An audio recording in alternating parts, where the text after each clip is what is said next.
Reality of Pahalgam. सच क्या है? भारतीयों को ये जानना चाहिए कि पहलगाम अटैक की असली साजिशकर्ता कौन है और कौन भारतीय लोगों को परेशान करना चाहता है। जब धरती पर स्वर्ग भी खून से लाल हो जाए, तब मासूम सैलानियों पर गोलियों की बौछार हो, तो सवाल ये उठता है कि आखिर हम कब तक सहते रहेंगे इस प्रकार की घटनाओं को। आज हम आपको बताएंगे कि पहलगाम हमले का कड़वा सच क्या है, जो आपको न्यूज़ हेडलाइंस पे कड़ी बात नहीं बताई जाती है।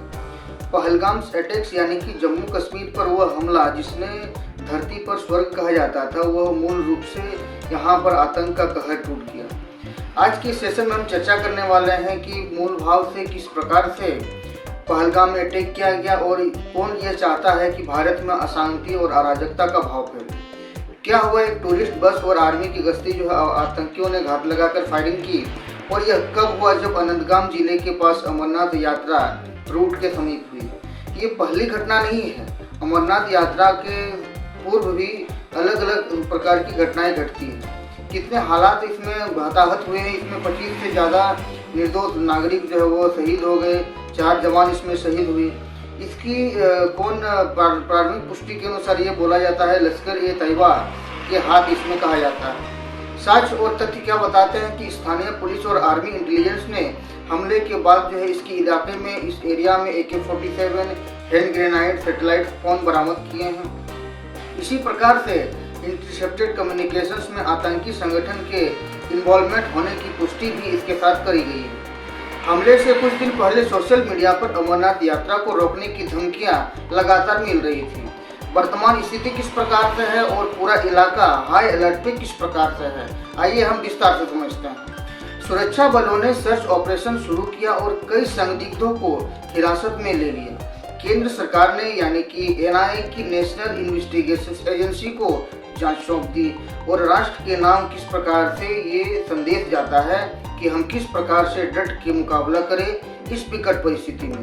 राष्ट्र के नाम एक भावुक संदेश हमको क्या देखने को मिलते हैं कि यह हमला केवल हमारा शांति और सुकून को लौटाने की बात नहीं है।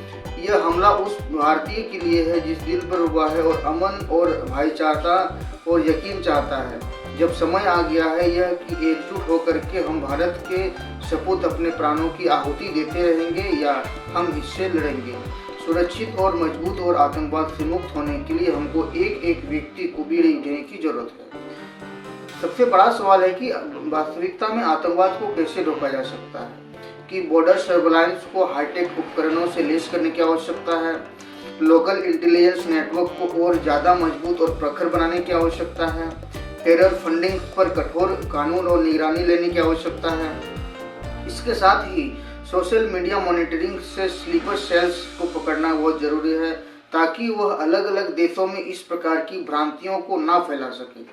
पब्लिक अवेयरनेस भी बहुत जरूरी है ताकि लोग संदिग्ध गतिविधियों की रिपोर्टिंग कर सके।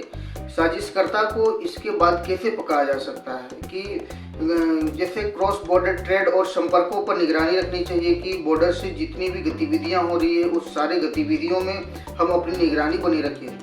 इंटरनेशनल प्रेशर्स क्या है, मतलब इंटरनेशनल प्रेशर हमें क्या बताता है कि पाकिस्तान को आतंक समर्थन घोषित कराना चाहिए।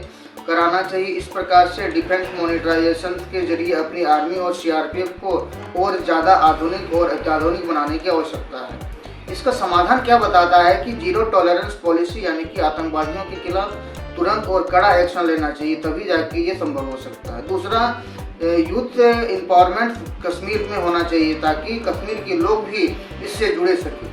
ग्लोबल सपोर्ट क्या है, भारत को अंतर्राष्ट्रीय मंचों पर आतंकवाद के खिलाफ बड़ा समर्थन मिलना चाहिए। इस प्रकार से जो समर्थन मिल रहा है कश्मीर में, उसको रोकने के लिए हमें बड़ा कदम उठाना चाहिए। आज हमें ये शपथ लेनी होगी कि हम अपने वीर जवानों के बलिदान को वास्तविकता में व्यर्थ नहीं होने देंगे।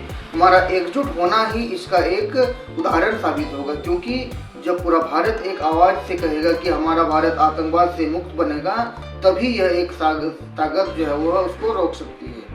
अगर आप भी यह चाहते हैं कि भारत आतंकवाद से मुक्ति हो, तो इस वीडियो को ज़्यादा से ज़्यादा लोगों तक शेयर करें, अपने कमेंट्स में सैनिकों के लिए समर्थन जताएं और चैनल को सब्सक्राइब करना ना भूलें। इसका अगला पार्ट बहुत जल्द आएगा और उसमें और पहलगाम अटैक से और भी तथ्यों को उसमें उजागर करने की कोशिश की जाएगी। साथ में इसमें जो पाकिस्तान को मूल भाव से जो जल संधि को लेकर के देखा जा रहा है, जो हम लोग सिंधु जल संधि बोला जा रहा है, वो सिंधु जल संधि क्या है और आगामी दिन में इसके क्या प्रभाव हो सकते हैं, पाकिस्तान इससे किस प्रकार से प्रभावित हो सकता है, इस विषय में अगले सेशन में, अगले वीडियो में हम लोग चर्चा करेंगे। तब तक के लिए धन्यवाद।